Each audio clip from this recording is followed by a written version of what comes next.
In the late 1960s, the atmosphere in California was filled with change and rebellion.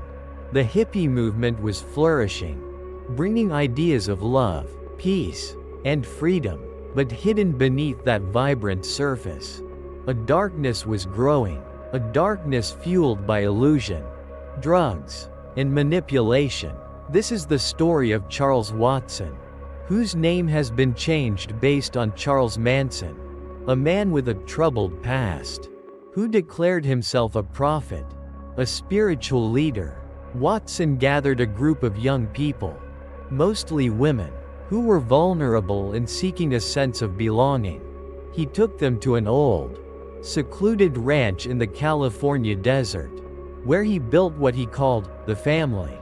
Here, Watson propagated his bizarre ideologies, a mix of religious doctrines, theories of apocalypse, and musical obsessions. He spoke of an impending race war, a war he called Ultimate Inferno, name changed based on Helter Skelter, inspired by a song by the Beatles. Watson said this war was inevitable, and his family would be the survivors, the ones who would rule the world after everything ended. He manipulated his followers with drugs, sex, and mind control, turning them into loyal instruments, ready to do anything he commanded.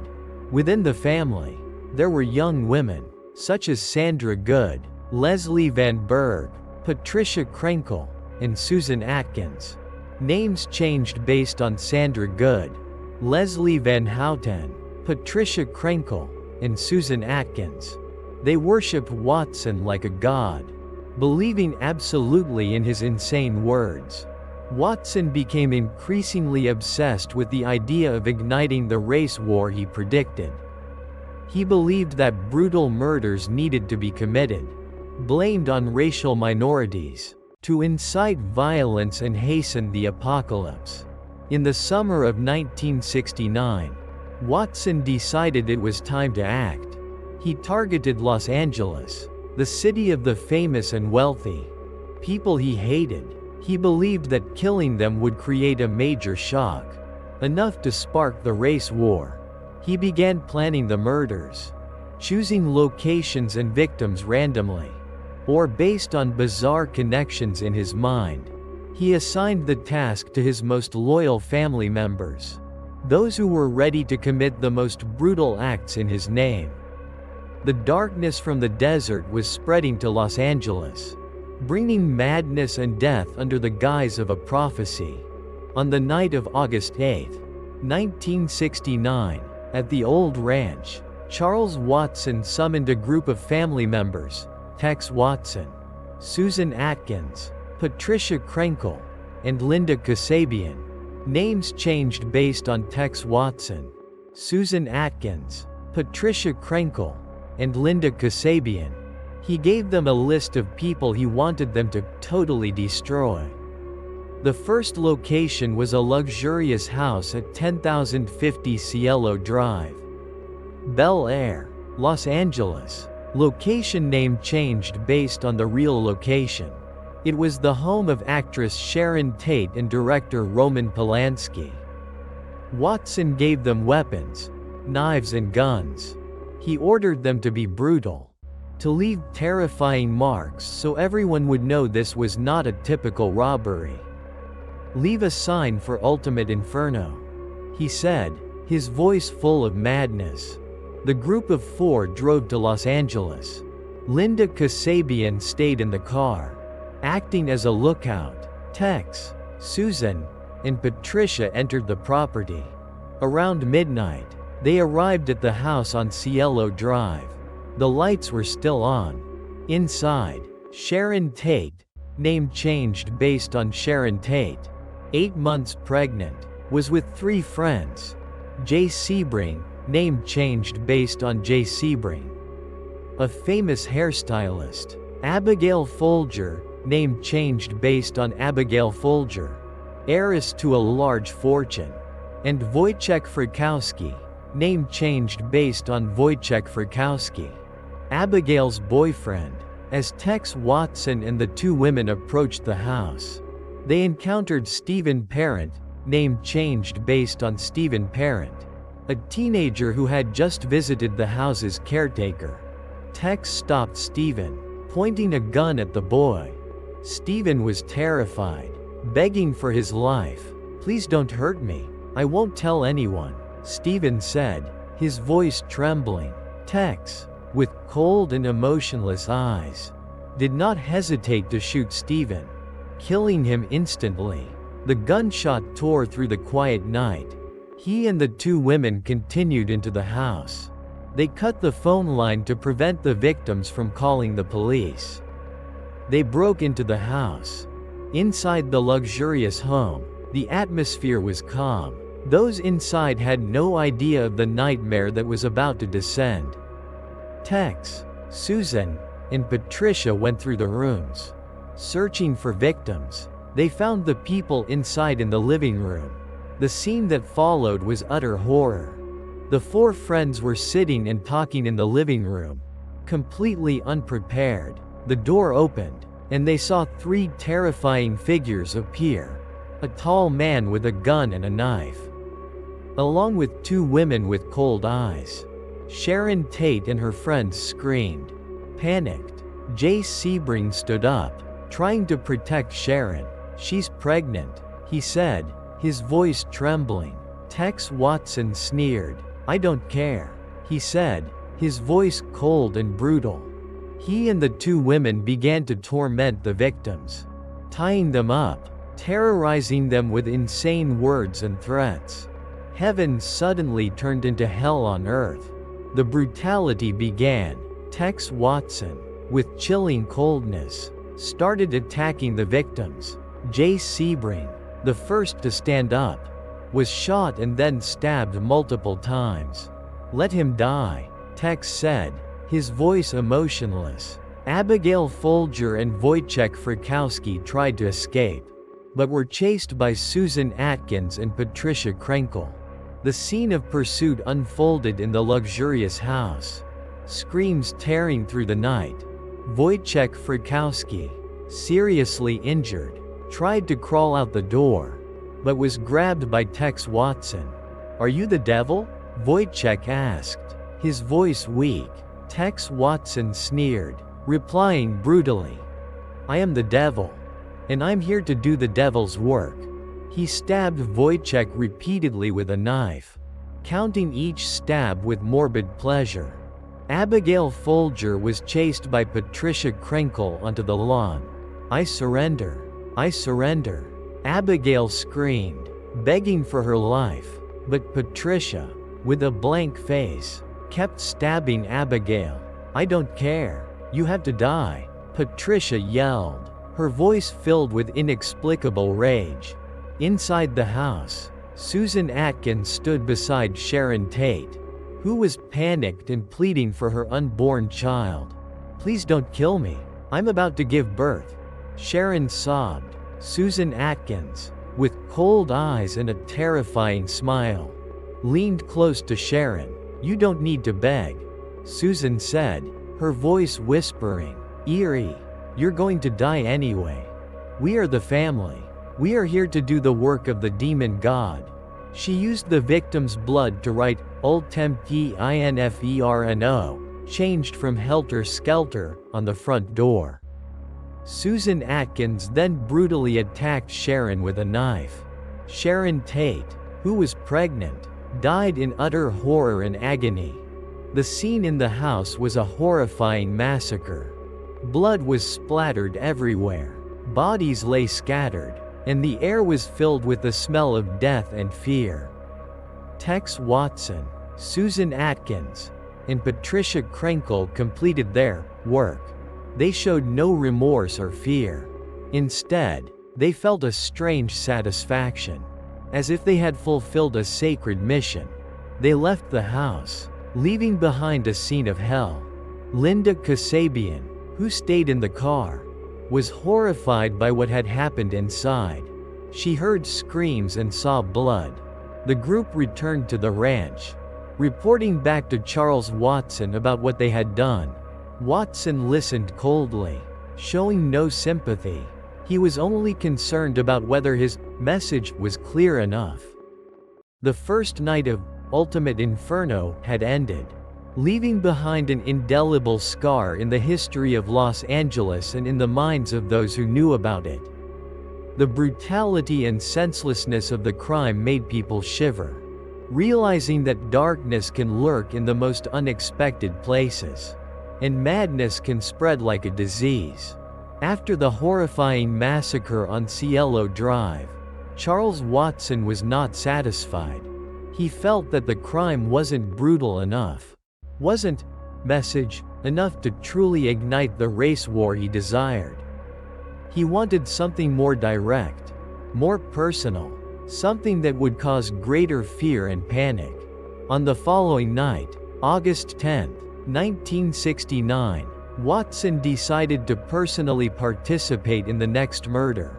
He, along with Tex Watson, Patricia Krenkel, Leslie Van Berg, name changed based on Leslie Van Houten, and Steve Grogan, name changed based on Steve Grogan, drove to Los Angeles. Susan Atkins stayed at the ranch. Watson took the group to a house at 3301 Waverly Drive, Los Feliz, Los Angeles. Location name changed based on the real location. It was the home of Leno and Rosemary LaBianca, a grocery store owner and his wife. Watson knew the couple through an old connection. He and the group broke into the house late at night. Inside, Leno and Rosemary LaBianca were fast asleep. Completely unaware of the nightmare about to descend, Watson led Tex Watson and Leslie Van Berg into the couple's bedroom. He woke Leno and Rosemary up, pointing a gun at them. The couple was terrified, screaming, "Shut up!" Watson roared, his voice insane. "We've come to release you. You will no longer suffer." Watson tied up Leno LaBianca and then tied up Rosemary LaBianca. He spoke to them in a bizarre way about the peace and release he would bring them through death. He gave Tex Watson and Leslie Van Berg knives, and ordered them to kill the couple. Watson then left the bedroom, going into the living room, leaving Tex and Leslie to carry out the brutal act. Patricia Krenkel and Steve Grogan were ordered to wait in the car or near the house. Tex Watson and Leslie Van Berg looked at the tied-up LaBiancas, their eyes filled with fear and pleading. But Tex and Leslie, who had been completely manipulated by Watson, did not hesitate. They believed they were carrying out a sacred mission. "You don't have to be scared," Tex said, his voice cold. "You will be released." Leslie Van Berg, with a blank face, held the knife in her hand. She looked at Rosemary LaBianca, who was sobbing and pleading. Tex Watson began to brutally attack Leno LaBianca. He stabbed the helpless man repeatedly, showing no mercy. Leno's cries of pain echoed in the room. Leslie Van Berg, initially hesitant, then also began to attack Rosemary LaBianca at Tex's urging. She stabbed the sobbing woman. With empty eyes, the bedroom became a bloody scene. Blood was splattered everywhere. Moans and cries mingled together. Watson was in the living room, seemingly unaffected by the horrifying sounds from the bedroom. He was searching for things in the house, perhaps to take or to leave a mark. He found a fork in the kitchen.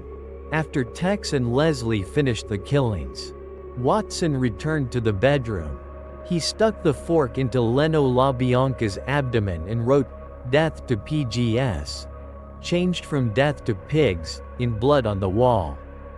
He also used a knife to carve the word, "Wars," changed from "War," on Leno's abdomen. This brutal and senseless act clearly showed Watson's madness and purpose. He wanted to leave terrifying marks, blaming people he wanted to incite violence against. The group left the house, leaving behind a scene of hell no less than at Cielo Drive. 2 nights, 2 massacres, 11 deaths, including Stephen Parent and the baby in Sharon Tate's womb. Los Angeles was gripped by fear. The name Manson family began to spread terror everywhere. On the morning of August 9, 1969, the caretaker arrived at the house on Cielo Drive and was horrified to discover the bloody scene. Bodies were scattered inside the house and on the lawn. The police were called immediately. The crime scene was so horrifying that even the most seasoned police officers shivered. Blood was everywhere, messages written in blood on the walls and door, and the senseless brutality of the crime. Police found no signs of a typical robbery. Valuables were still intact. This indicated that the motive for the crime was not money. While police were investigating the Cielo Drive massacre, on the morning of August 10, 1969, the LaBianca couple's relatives could not reach them and were worried. Rosemary LaBianca's daughter went to their house on Waverly Drive and was also horrified to discover the bloody scene. 2 brutal murders occurring consecutively plunged Los Angeles into fear and panic. Residents locked themselves inside their homes, terrified of a serial killer lurking somewhere. Police initially found no connection between the 2 cases. However, the brutality and the marks left behind, like messages written in blood, suggested that it might be the same perpetrator. Pressure mounted on the police to find the killer. The investigation faced many difficulties due to the lack of clear clues and the senseless nature of the crime. Meanwhile, the Manson family continued their normal lives at the ranch, showing no remorse. Watson believed his plan was succeeding, that he had sown fear and was igniting the race war. Susan Atkins, one of the members involved in the Cielo Drive massacre, was arrested for another offense in the fall of 1969. In jail, she boasted to fellow inmates about what she had done, about participating in the Cielo Drive murders. Susan's cellmate reported back to the police. This was a major turning point in the case. Police began to investigate the Manson family and Charles Watson more deeply. They discovered Watson's insane talks about ultimate inferno and his bizarre theories. They understood that the motive for the crime was not robbery or personal vendetta, but the madness and delusion of a cult leader. Police gathered more evidence, linking the Manson family to both the Cielo Drive and Waverly Drive massacres. Fingerprints. Linda Kasabian's testimony, who later testified against the family, and other evidence confirmed the Manson family's involvement in the crimes. The horrifying truth about the Manson family and their brutal crimes was exposed. The name Charles Manson became a symbol of evil and madness in the minds of many. Charles Watson and the family members involved in the murders were arrested. The Manson family case became one of the most famous and shocking criminal cases in American history. The trial began in 1970 and lasted for many months.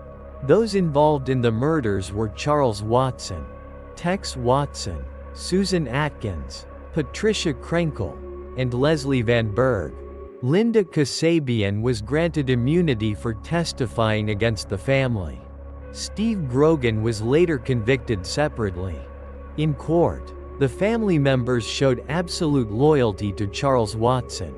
They appeared with shaved heads or carved X's on their foreheads, symbolizing their rejection of society.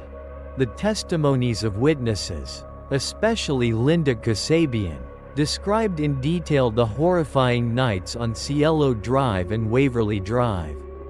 She recounted Tex Watson's brutality, Susan Atkins and Patricia Krenkel's coldness, and Charles Watson's leadership role. These testimonies sent shivers down people's spines. They heard about the victim's screams, the killer's indifference, and the insane words about ultimate inferno.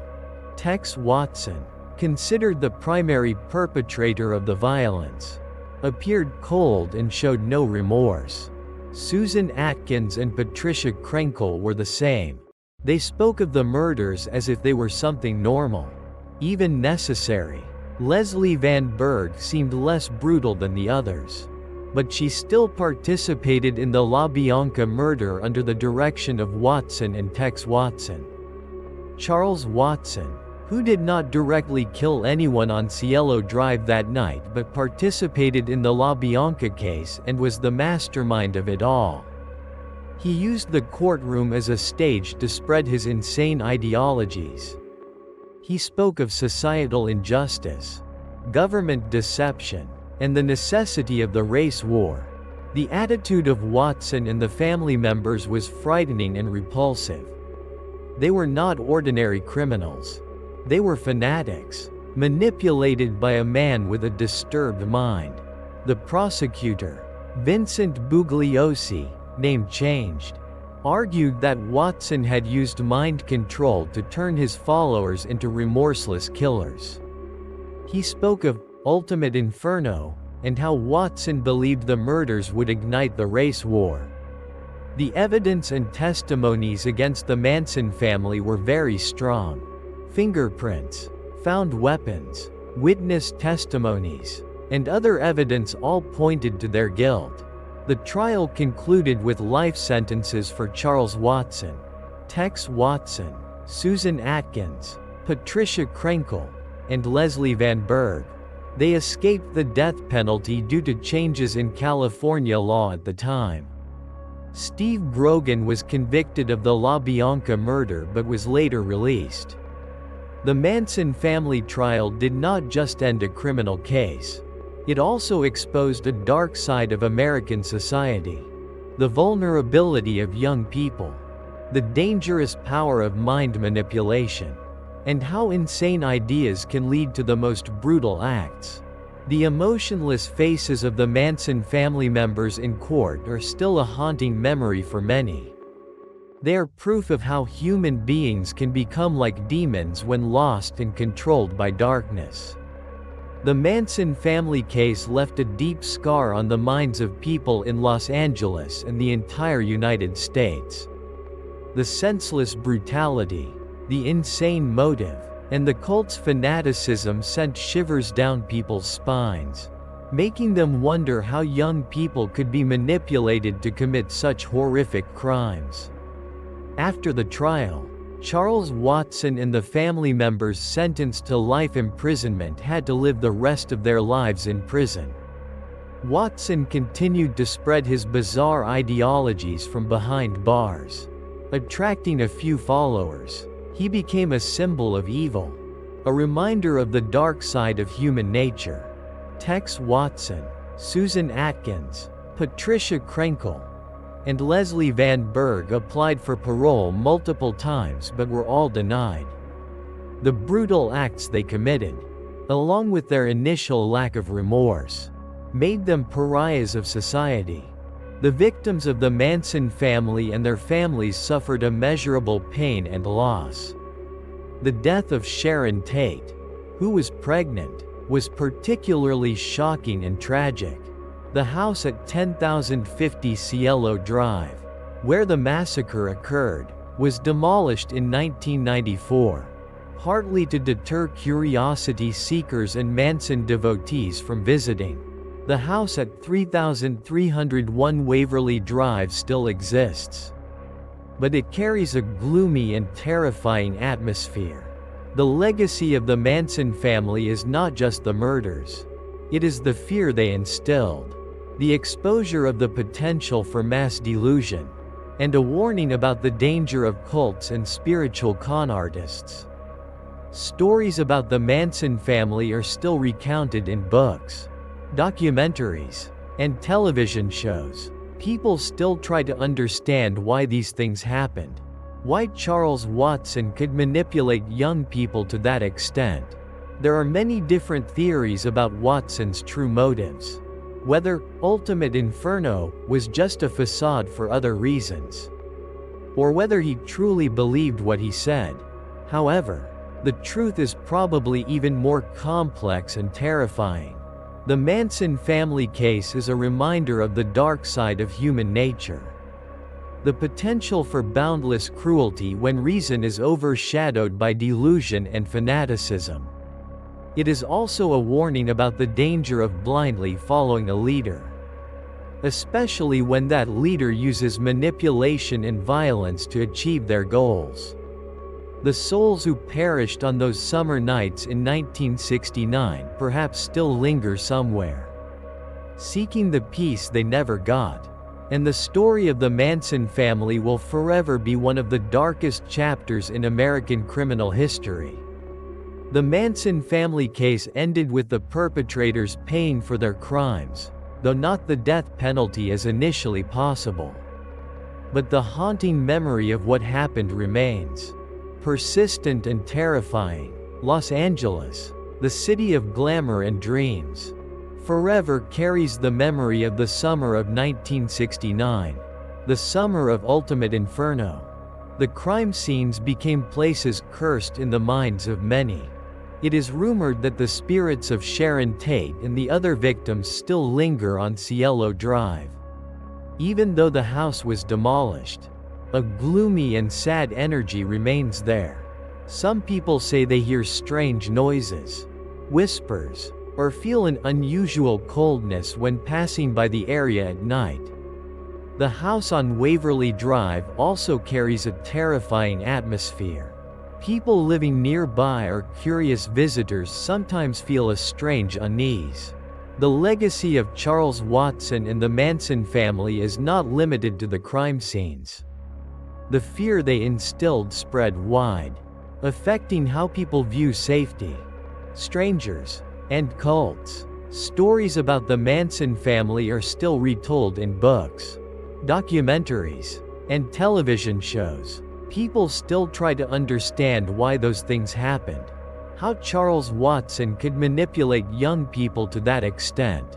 There are many different theories about Watson's true motives, whether Ultimate Inferno was just a cover for other reasons, or whether he truly believed what he said. However, the truth is perhaps even more complex and terrifying. The Manson family case is a horrifying lesson about human nature, about the potential for boundless cruelty when reason is overshadowed by delusion and fanaticism. It is also a warning about the danger of blindly following a leader, especially when that leader uses manipulation and violence to achieve their goals. The souls who perished on that fateful summer night in 1969 perhaps still linger somewhere, seeking the peace they never got. And the story of the Manson family will forever be one of the darkest chapters in American criminal history.